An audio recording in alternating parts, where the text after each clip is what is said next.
Well, taking a look at the numbers here in San Diego, 519 new cases and no new deaths were reported today, according to the latest weekly update. The case rate for people who are not fully vaccinated is 4 times higher than those who are.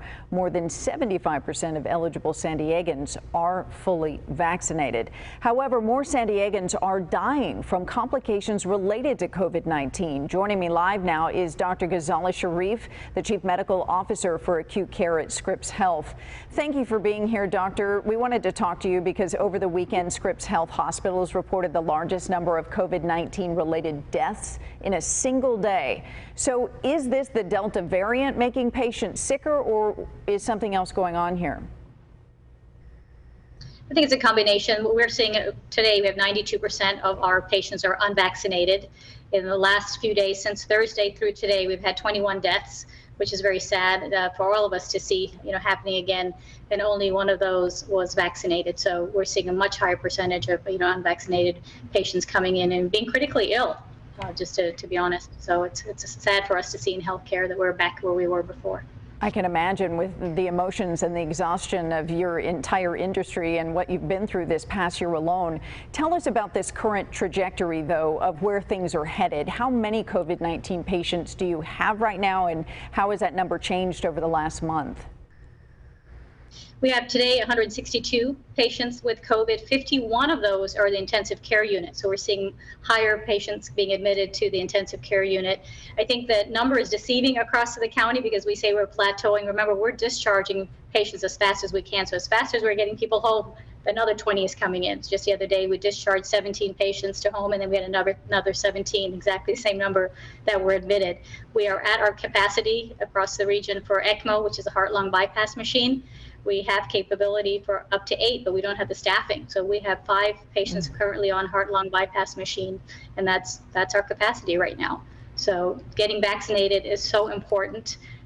People who are less than 55 who've been vaccinated, none of them have been in the intensive care unit. And those who have been vaccinated over age 55 have fewer days in the intensive care unit. So there's still value in getting that vaccine and slowing this down. And wearing your mask, I just put one more plea, because even vaccinated patients are getting sick. So we've got to go back to masking, and we've got to get that vaccine number up. Masking and getting the vaccine numbers up. Yeah, we're putting some of those numbers up that really the math says it all about the effectiveness of the vaccine, and that even if you do have a breakthrough case, you don't end up in the ICU. Yes, markedly less cases end up in the intensive care unit. Since August 1st, we've had 70 deaths just alone, and only 2 of those have been in the vaccinated age range anyway. So we are, just pushing vaccines as fast as we can. That's a lot of deaths from August 1 forward. But most of those, again, 68 of those were unvaccinated. And those are deaths that we put up. Excuse me for interrupting you. You brought up age, though, and the average age of your COVID-19 patients has also been trending younger. What are you seeing right now with that? Yeah, it's interesting. As I look at the numbers today, we have a patient who's 18 years old all the way up to, we had one up to 99. So the age range is definitely much more, spread across than it was when we had the first wave. The patients average who are less than 55, who have been vaccinated, the average age range is 39. So we're still seeing people coming in younger and younger. The fact that we have an 18-year-old in-house, we never had this with the first wave. So much more contagious the Delta is, and it's hitting the younger patients. Give us a glimpse into what the attitudes are like, because as I understand it, there's been a shift that even when some patients are diagnosed with COVID-19, they're not necessarily receptive to your treatment. Yes, that's a great comment. It's hard on our healthcare workers. The first time we had the wave come through, these were, we didn't have a vaccine available. People were very grateful for the care they were getting. Healthcare workers were, all of the heroes. There were signs everywhere. There was just a lot of support from the community. We're seeing just a wide array. We have people who are very grateful for the care. There's someone saying that we wish we had been vaccinated sooner. We're going to help spread the word because we don't want anyone to end up where we are. And then we have the other extreme. We've had patients actually yell at our nursing staff and our doctors and call them liars when we have to tell them that they have COVID. People are wanting to have visitors in.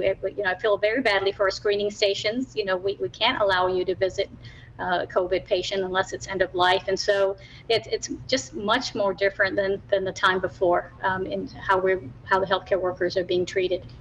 So what do you want people who are watching this interview to walk away with? What's the overall message here? So I have 3 for you. Even if you're vaccinated, please wear your mask because you can still spread and you can still get COVID. 2, if you're not vaccinated, please get vaccinated. If you're not sure and you're hearing all the myths that are out there, please ask a healthcare professional. We can help bust some of those myths. And I ask for a little bit of patience. You know, we're not only seeing COVID patients through our emergency departments, we're seeing just high regular volume as well. So there's a lot of people that are very upset because they've had to wait for a while in emergency departments.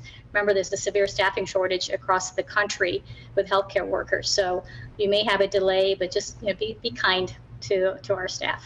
And not to mention that elective surgeries and things like that have been put on the back burner. So it's not just COVID-19 patients that are impacted by this, correct? Absolutely. We're not even calling them elective cases because these are cases that need to be done. These are time critical. There are patients who have been waiting for hip surgery for a long time. They can't walk, they can't drive. These are not, quote, elective. These are cases that need to get done, and we've had to delay many of those, including 2 heart cases in the last couple of weeks. Again, we don't want to be here again. We hate to delay any care that's necessary, and so whatever the community can do to help us get through this phase would really just be appreciated by not only the COVID patients, but the ones that have been waiting just so patiently to have their procedures done.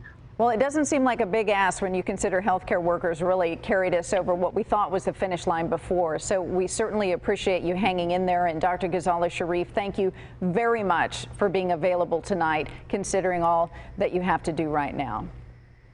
Thank you. Thank you.